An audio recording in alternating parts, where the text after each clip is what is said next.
is Ronald Coleman, inviting you to radio's most dramatic half hour, Favorite Stories.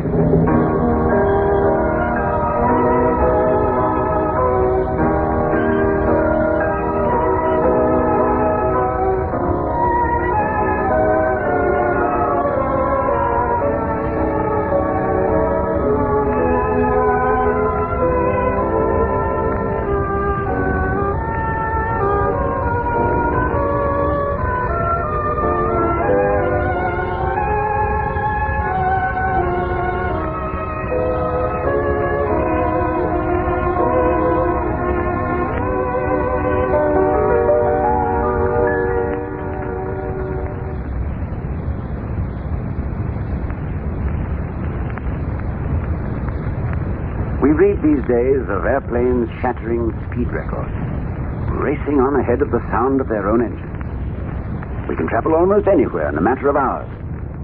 But however fast we go, we never quite reach tomorrow. Tomorrow is always a day ahead of us. This seemed to vex Mr. H.G. Wells, so he wrote a story about a man who invented a sort of radioactive motorcycle, which would travel to tomorrow and into the future beyond. He called it The Time Machine.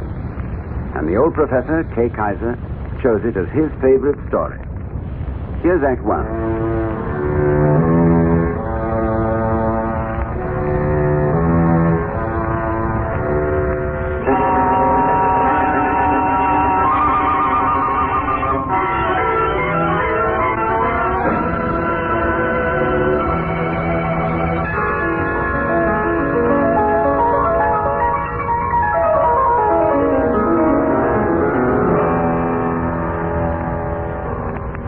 I shall call him the Time Traveler, for that's surely the best name for him.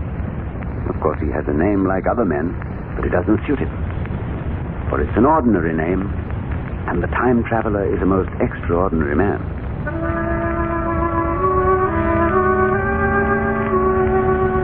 I shall always treasure the evenings I've spent at the home of the Time Traveler. It's been his habit to invite three of us to dinner, perhaps once each fortnight. A famous London editor, a prominent artist, and myself as the representative of that world within our world, the theater. Conversing with the Time Traveler was like dueling with a great fencing master. We'd all sit about lazily before the fire and admire his earnestness and the brilliance of his imagination. Oh, come now, old fellow. You don't expect us to go along with that. I know it. I refuse to believe it. Just a moment, please. I beg you to bear with me on this concept. Oh, you're a dreamer. And this is pure dream stuff you're giving us. Perhaps we're all dreaming, gentlemen. Was it Voltaire who said, "Last night I dreamed I was a butterfly. But how do I know that I am not now a butterfly, dreaming that I'm a man?" I believe that the things which are solid and which can be seen and felt exist. You do? Tell me then, what qualities do you feel are necessary to prove a thing exists? Well, there are only three dimensions: length, breadth, thickness. I object. I ask you to imagine, gentlemen, a cube. A square box, let us say, which has only those three dimensions: length, breadth, and thickness. Could you see it? Of course. Why not? Would not such a cube require another dimension? It must also have duration. Duration? A cube or a box cannot exist instantaneously. It must last. It must have a fourth dimension: time. Anything, in order to exist, must have four dimensions: length, breadth, thickness, and duration. I've been working on a little invention. That's hardly new. It isn't quite finished yet, but I think it may be ready for a demonstration, gentlemen. It's over here in my glass case. Take a look at this, my friend. Not much larger than an ordinary alarm clock, you might say, but quite a remarkable little device. Complicated. What is it? This is a gadget for traveling along the dimension known as time. What? Along the dimension of time? Look at it this way, gentlemen. Thus far, we of the human race have only submitted to time. We've all drifted along with it together like a huckleberry fin floating down the Mississippi River on a raft. Time is very much like a river, you know. And suppose some very ingenious person, such as one of us perhaps, should invent a machine which would travel upstream to the very headwaters of time itself. Or race on ahead of the current to those parts of the time dimension which we call the future. Oh, absurd. It's against all reason. Shall I demonstrate? With that gadget you have in your hand? Pardon me, my friends, while I make some adjustments in the mechanism here. We might call this a time machine. Now observe. Here is one little white lever, and here is another. It's beautifully made. It took 2 years to complete. Now, I want you clearly to understand that this lever, being pressed over, sends the machine gliding into the future. And this other lever, so, reverses the motion.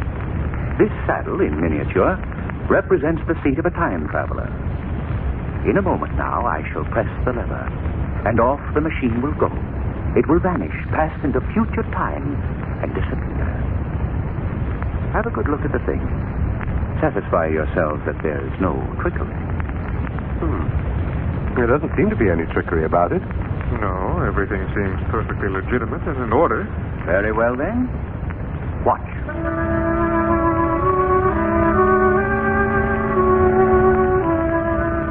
The time traveler touched the little ivory lever on the machine. I'm sure not one eye blinked. Not one of us took his gaze off that fine clock-like mechanism resting on the library table. Slowly, the time traveler moved the lever. And there came a breath of wind. One of the candles on the mantel was blown out, and the little machine suddenly swung around, became indistinct, was seen as a ghost for a second, perhaps. And it was gone. Vanished. Save for the lamp, the table was bare. What happened? Well, what do you make of it? Are you trying to tell us that machine has gone off into the future and it will never be seen again? Since there's no one to press the other lever and reverse the motion, I predict that the machine will travel on indefinitely into the future. Really? Hey, I have in my laboratory a nearly completed full-size time machine, which can carry a living human being within its field of motion. A living being? Yes. And very shortly, I expect to step into the saddle of this mechanism and go for a few 100,000 years spin into the future. Oh, you're not serious. I've almost finished work on a machine in which I intend to explore time. Is that plain? I was never more serious in my life. If you gentlemen would have the goodness to join me at dinner exactly 1 week from tonight, I may have some astounding experiences to tell you of my explorations in time.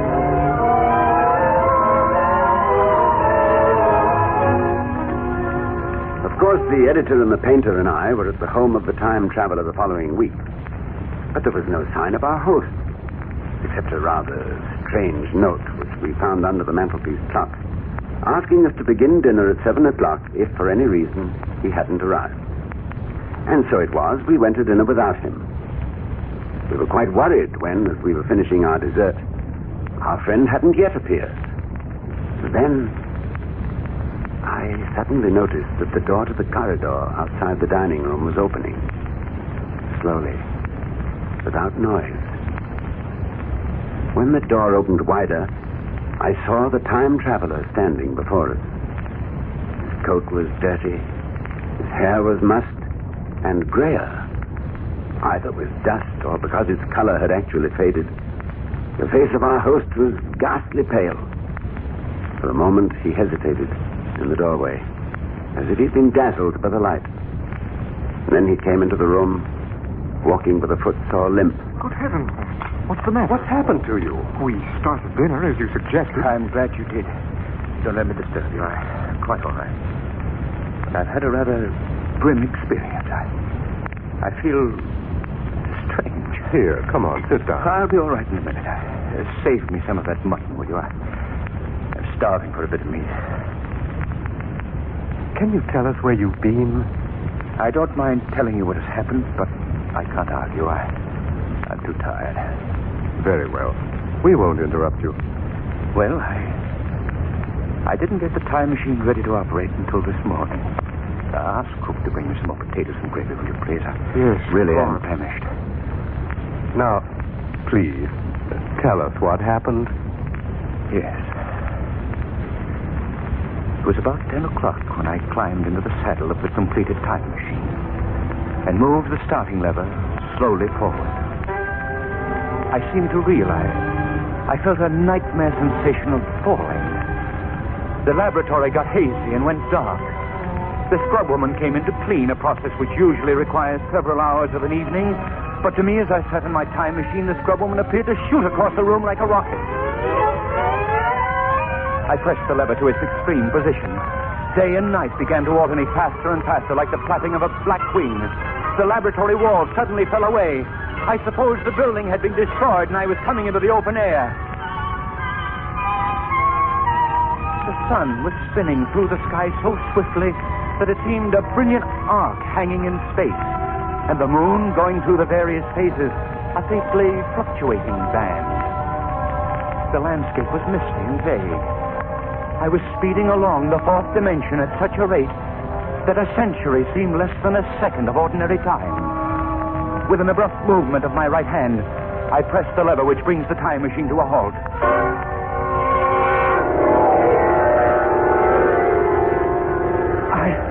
I was thrown off the saddle of my conveyance into a dense fog.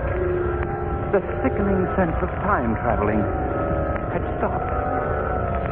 I looked at the dials of my machine, which informed me I was now in the year 802,701 AD. Out of the twilight and fog in which I found myself, I perceived a human shape moving slowly toward me, a mere shadow in the mist. As it drew closer, it seemed more like a ghost than a human form. For its face, a shapeless, expressionless thing, was pale white, not unlike the color of vermin or the white underbelly of a large fish. It crouched over me and stared with pinkish eyes. I thought for a moment that the specter was about to leap upon me. It reached out with a watery forefinger and touched my cheek. I shrank away in horror, for the hand which touched me was as cold as ice.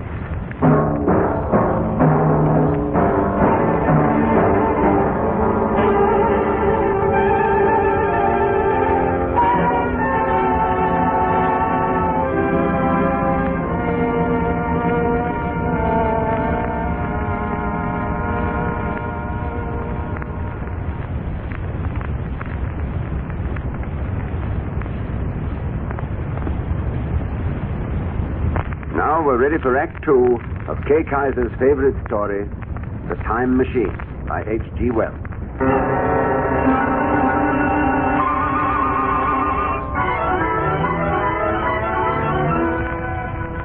As we sat around the dining room table that night, listening to the tale of the time traveler, it seemed almost that we were going through the experiences with him. Weary from fright and fatigue, I lay down in the darkening twilight close beside my time machine and went to sleep on the fog-wet grass of the 8,000th century.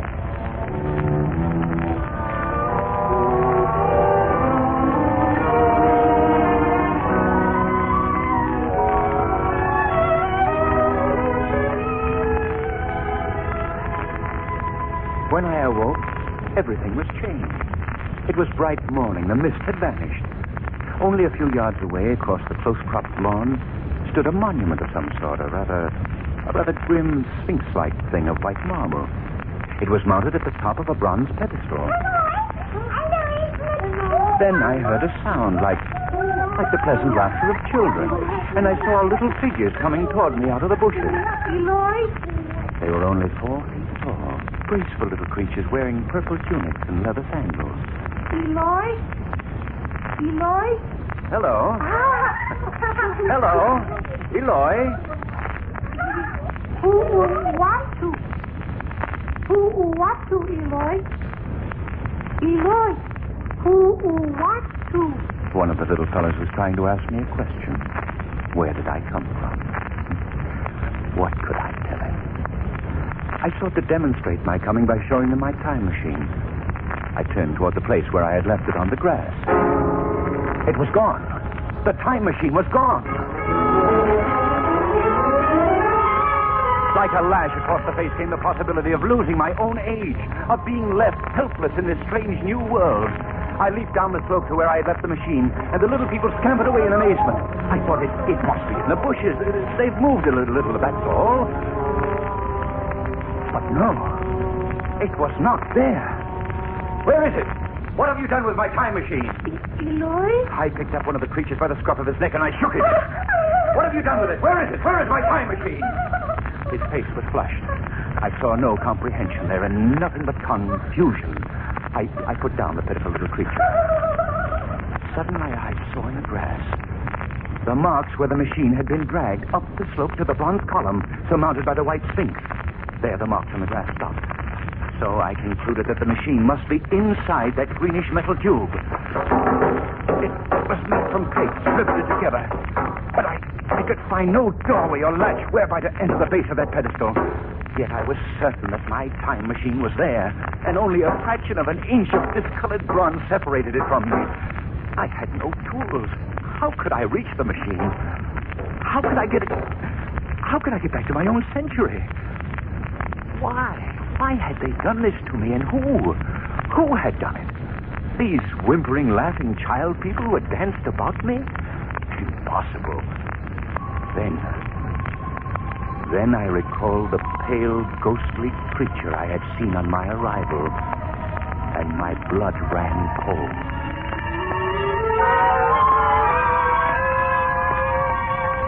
Suddenly, the humor of the situation came to my mind.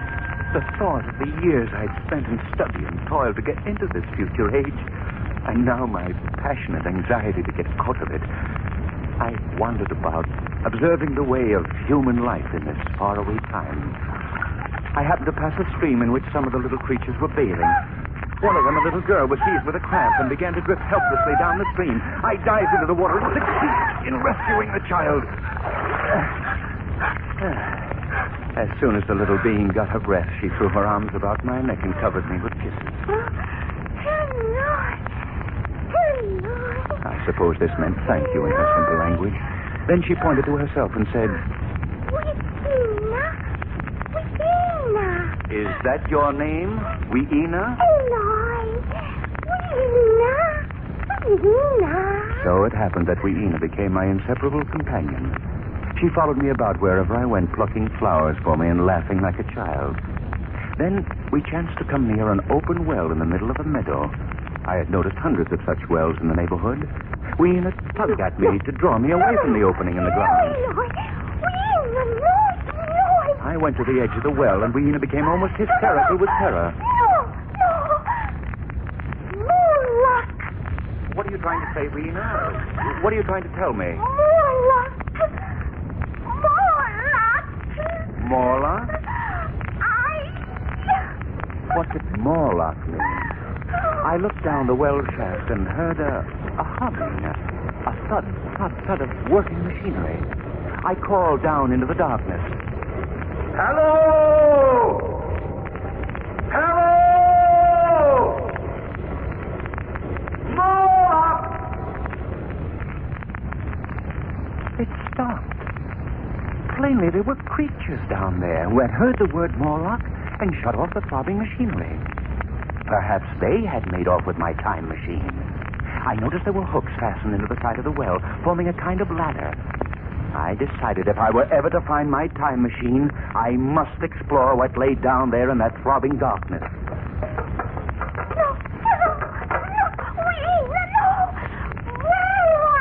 Little Weena cried piteously and tried to draw me back, but I pushed her away and lowered myself down the throat of the well, hand over hand, into the gathering darkness. Down and down I went until the opening above my head seemed like a mere pinpoint in the surrounding black. I was terribly cramped, and my arms ached as I lowered myself into nothingness. Then my feet struck a solid stone floor. The air was hot, with a greasy smell of machinery. I could see nothing, but I had the ugly feeling of being watched. I suspected that dozens, hundreds of eyes were peering at me out of the darkness, that they could see me, though I could not see them. I groped in my pocket for a box of 60 matches. I was encircled by a ring of luminous eyes set in white, chinless faces. The flame of my match seemed to frighten them, and they backed away, toward the shadowy mass of the machinery that loomed behind them. The match burned my fingers and went out. I fumbled to strike another, and in my confusion, I dropped the box. I could feel the ring of creatures tightening about me in the darkness. Their chill, wet hands touched my arms, my face. They began to crawl over me, to pluck at my clothing. I screamed out, "Paula! Those icy hands tore at me. I tried to beat them off. I groped for the ladder, but they tore at my shoes, clung to my legs. Hand over hand, I drew myself up the well shaft. Once I lost my grip and nearly fell. But finally, I came near the blessed daylight, and my pursuers shrank back into their darkness. With a mighty effort, I hurled myself out of the well mouth and fell unconscious on the sweet-smelling grass.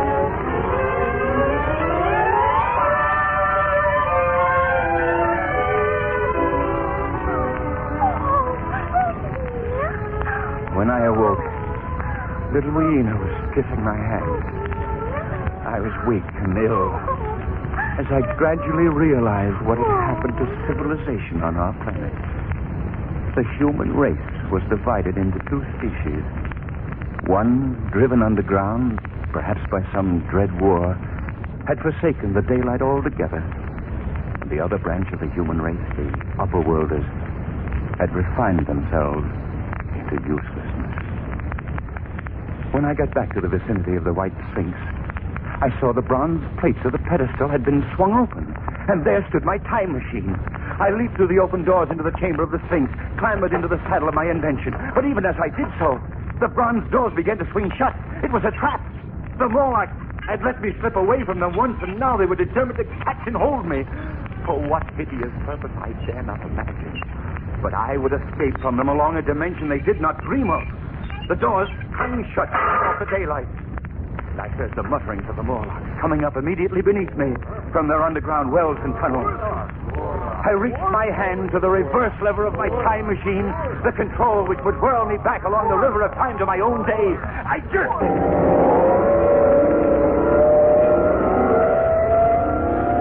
And again, the sickly, dizzying sensation of time traveling. Backward, century by century, millennium after millennium, to this night, to this dinner table, to this conclusion of my story. I refuse to believe it. Here, look at these. They're still in my pocket. What strange blossoms. Those are a few of the blossoms that little Weena thrust in my pocket. Close to 1,000,000 years from now. I've never seen such flowers. Nor will you again in your lifetime. Now I must get to bed. It'll be an exhausting day tomorrow. Well, you're not going time traveling again? Can I stop now? At the very threshold of discovery. Columbus made 4 voyages to the New World. And I shall explore the future until I find... what? The Golden Age. Mankind moves in a spiral upward. And I'm convinced that the particular year I chanced to visit was a time when that human spiral dipped down, and men were more degraded than they have been, or will be yet. And I intend to set my course across the gulf of time to the century when men shall be like God, in body and in mind and in soul.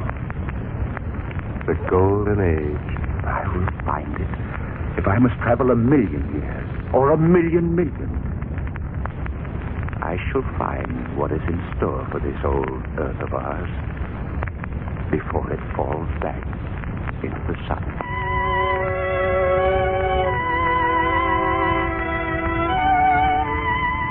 That was the last I, or anyone, saw of our friend, the time traveler. He vanished on his time machine some 3 years ago, and I'm beginning to fear that he will never return. It may be that he has lost his way among the centuries, or it may be that he has found the Golden Age, when men shall walk like gods upon the earth. But I have for my comfort Two strange flowers, brown and brittle now. A gift to my friend from a creature of the distant future. A mute reminder that even when mankind shall reach its lowest ebb, gratitude and mutual tenderness shall still survive in the human heart.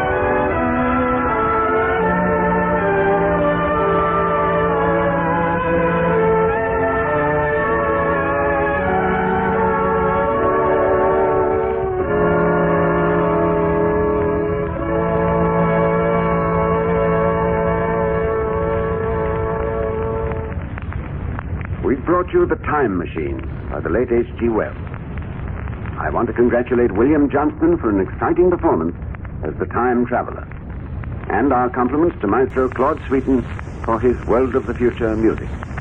And if Kay Kaiser happens to be listening, we hope he enjoyed our production of his favorite story,